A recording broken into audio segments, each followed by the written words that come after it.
Bismillah ar-Rahman ar-Rahim. La hawla wa la quwwata illa billah al-Ali al-Azim. Alhamdulillah Rabbil Alameen wa sallallahu ala Sayyidina wa Nabiyyina Abil Qasim al-Mustafa Muhammad wa alihi at-tayyibin at-tahirin la siyama baqiyatillah fil aradin ajjalallahu ta'ala farajahu al-sharif. اللهم أخرجني من ظلمات الوهم وأكرمني بنور الفهم. اللهم افتح علينا أبواب رحمتك وانشر علينا خزائن علومك برحمتك يا أرحم الراحمين. Inshallah, in this semester we are going to study Islamic theory of knowledge, what is also known as epistemology or theory of knowledge. In Arabic we say علم المعرفة or نظرية المعرفة. In Farsi we say معرفة شناسی. So معرفة by itself means to know, but we want to know about معرفة. So our subject matter is knowledge. This is a new discipline. We have lots of discussions in philosophy, in logic, even in usul al-fiqh, in irfan, in akhlaq, which all relate to theory of knowledge. But to have it as a discipline, something independent, it's new in the whole world. And the reason is that to begin with, there was no need for having separate, independent study for Ma'rifat Shanasi. It was discussed whenever it was needed, sometimes in logic, sometimes in philosophy. For example, in philosophy, in even different places, when we talked about wujud al-dhihni, mental existence, when we talked about ilm and alim and ma'lum, sometimes when we talked about different types of johar and substance, when we talked about nafs, human soul, when we talked about knowledge of God. So there are different places in philosophy we studied, and we keep still studying knowledge.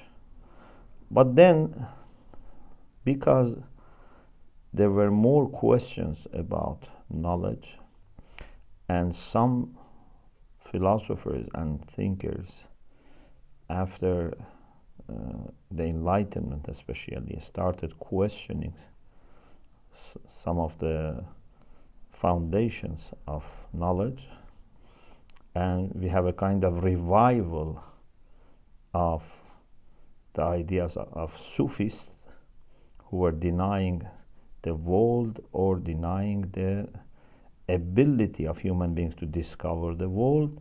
So now there is need for having a separate discussion about Ma'rifat Shanasi.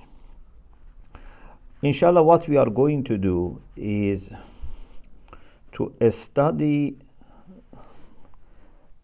theory of knowledge or epistemology, and also to study what we called نظریه معرفت دینی.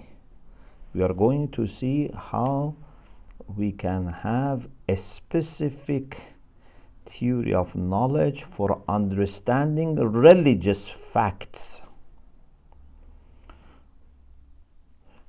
Sometimes we want to understand the way human beings have ability to know all the world, all the facts. Sometimes it's narrowed down to the question of how we discover religious facts, religious truths. For example, how we can understand the text of the scriptures. Issues of hermeneutics come here. Or, for example, about possibility of having more than one true religion, for example. The issue of pluralism comes here. So inshallah, in this course, we will try to study both general theory of knowledge and then specifically religious theory of knowledge. Our outlines for this course, inshallah, will be as follows. So I give you a breakdown of what we are going to discuss so that you know the scope and the extent of our discussion, and your mind can be inshallah prepared for that. The first thing that inshallah we are going to discuss, which inshallah will be today after the breakdown is offered and given, is about history of epistemology or theory of knowledge, and what we mean by theory of knowledge, and what is the general attitude of Muslim philosophers and thinkers about knowledge.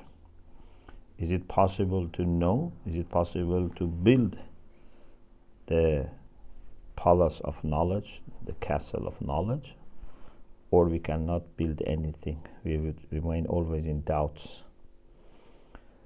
We will talk about value of knowledge. We will talk about, inshallah, different types of knowledge. I mean, ilm husuli and ilm huduri, knowledge by presence, or conceptual knowledge, ilm husuli, which is through concepts. This is very important for our discussion.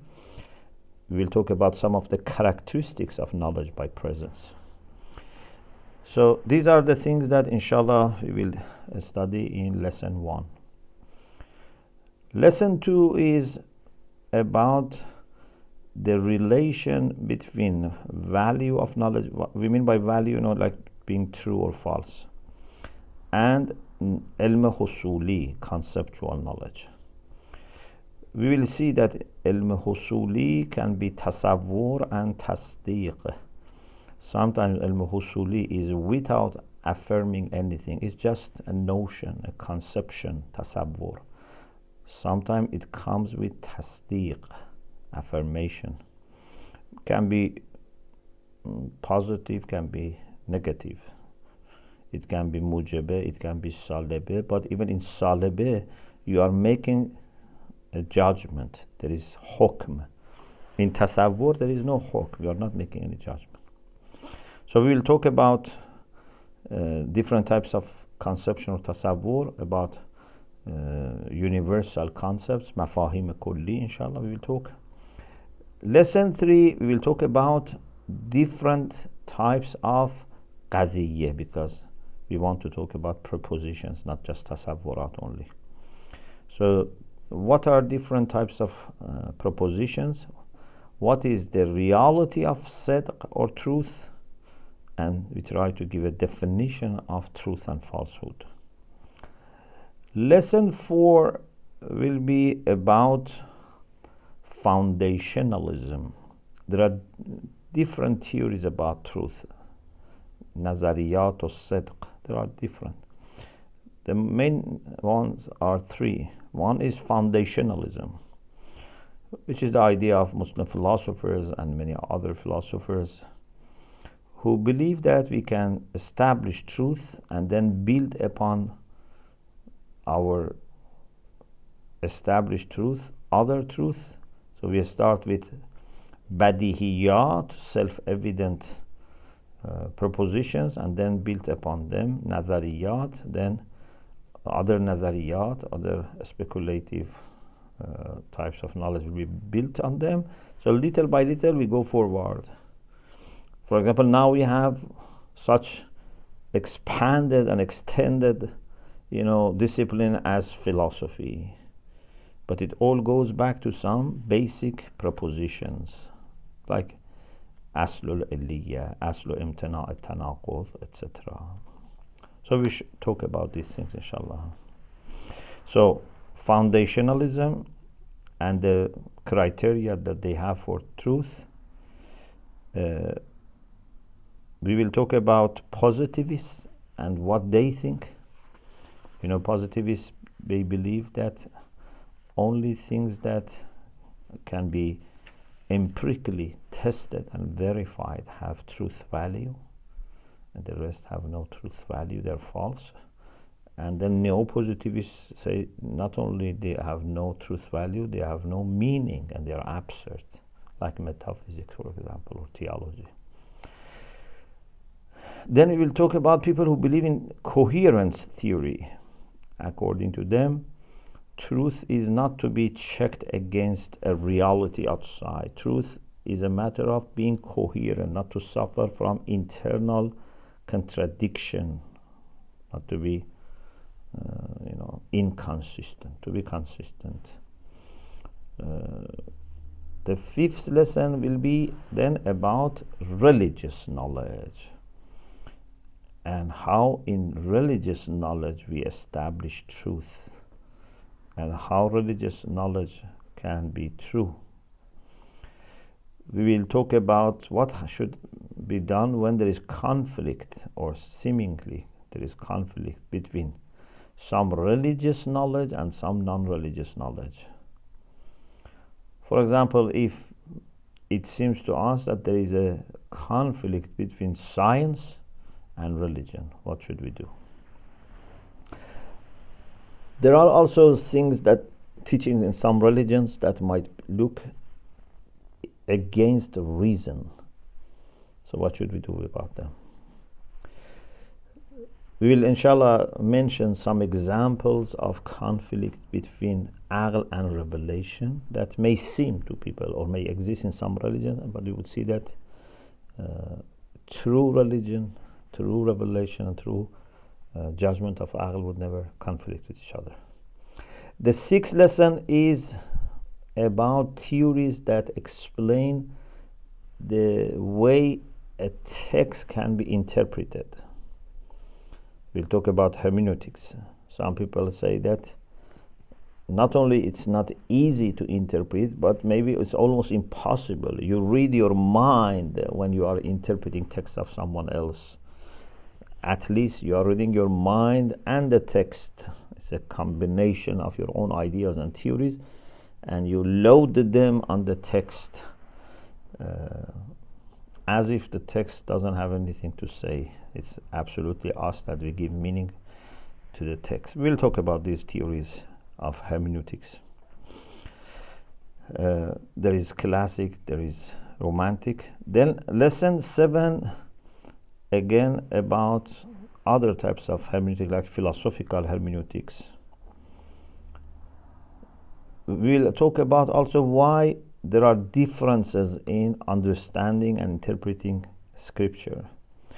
Lesson 8 is about definition and background, historical background of religious pluralism. So what are the doctrines of religious pluralism? And then we will discuss the problems that exist with religious pluralism if it is a matter of truth, if they claim that truth is plural.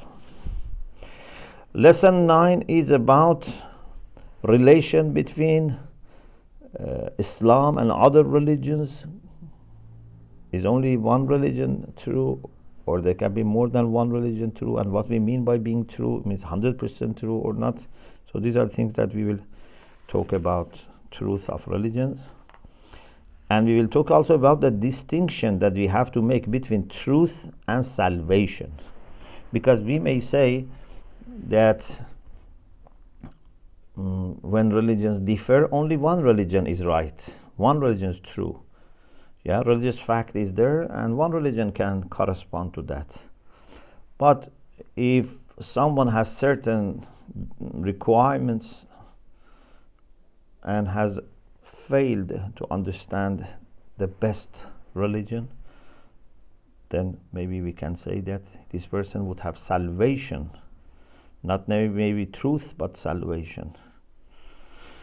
For example, if someone believes in Allah subhanahu wa ta'ala and the hereafter and do righteous deeds, and follows another religion or another school of Islam, if they are honest, sincere, submissive to God, they have possibility of salvation. But this doesn't mean that all these religions and sects are equal and you have choice.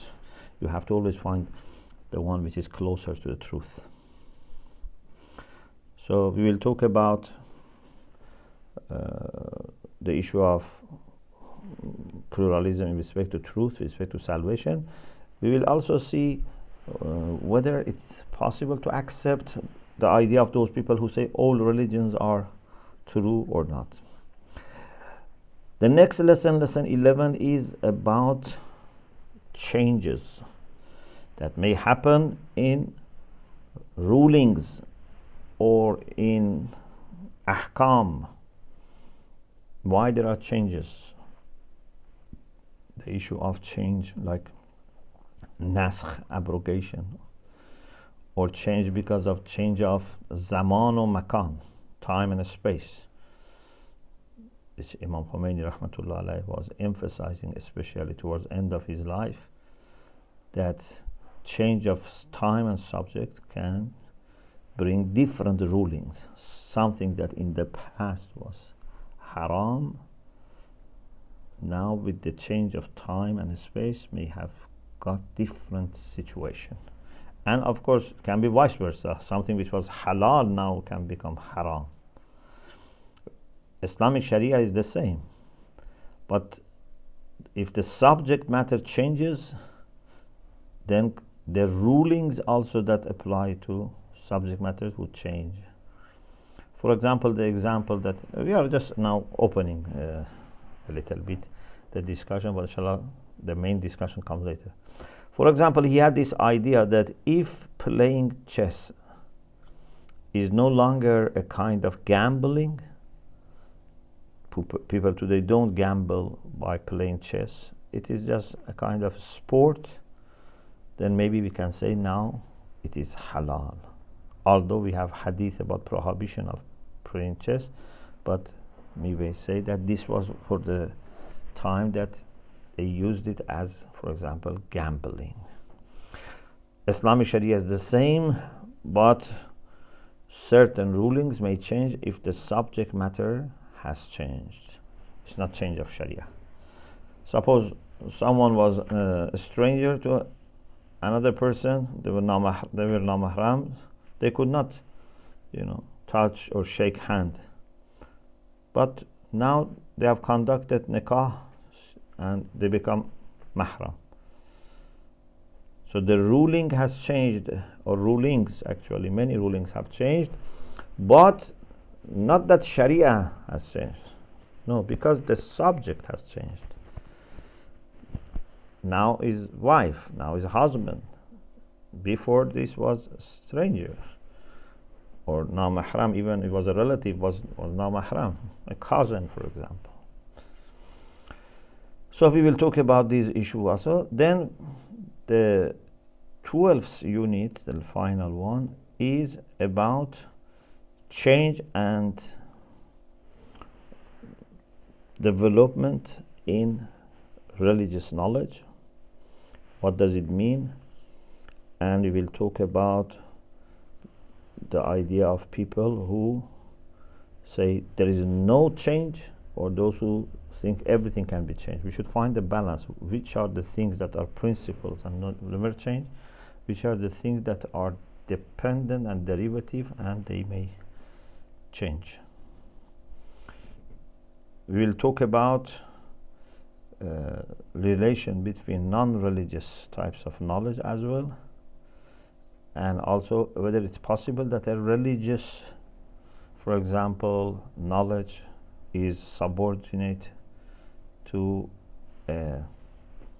secular, for example, knowledge or not, and based on change of that secular knowledge, religious knowledge also changes or not.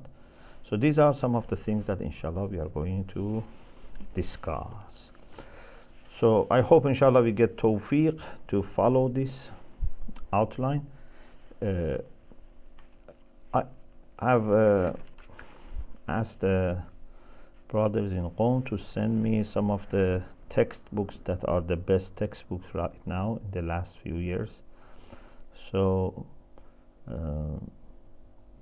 the one that I am using now, which is maybe very good for kind of introduction to this very difficult task, is a textbook which is prepared for distance learning. So it is very organized, very structured, and not very difficult to understand. So hopefully, inshallah, things will go smoothly, although we will need to talk about English terms and vocabularies, and also we may talk about some other issues that are not discussed in the book, because somehow this is an area that I have great interest, this philosophy in general, but also theory of knowledge, because I think this is the foundation. So inshallah we discuss few things. What I request from you for next week is, before I start the actual lesson, is that if you could look for a book on Ma'rifat Shanasi in Farsi or Arabic or English, which talks about Islamic theory of knowledge, and every person for the next week we will ask to give us in writing, and maybe some of you also a presentation, but everyone in writing, about 200, 400, 500, up to 1000 maximum words, introducing one text on Islamic theory of knowledge. In this way, you look to libraries, you ask people, you inquire, and then we as a group will be familiar with, inshallah, the best books which are available, or at least the books which are available, if we cannot judge which ones are the best. So this is what I would ask everyone next week. If you don't have access to the books, you can search online and give us some information about these books. It would be very good if Mr. Zuhdi would coordinate so that everyone takes a new book, not that few people talk about the same book, inshallah. So if you don't mind, because I'm just going to start the lesson, we would have a break, we say our salat, and then inshallah we will continue. So now we need about 15 minutes break to say our salat and inshallah join. You can discuss, you can look for books, and we will join inshallah in 15 minutes again. Alhamdulillah Rabbil Alamin.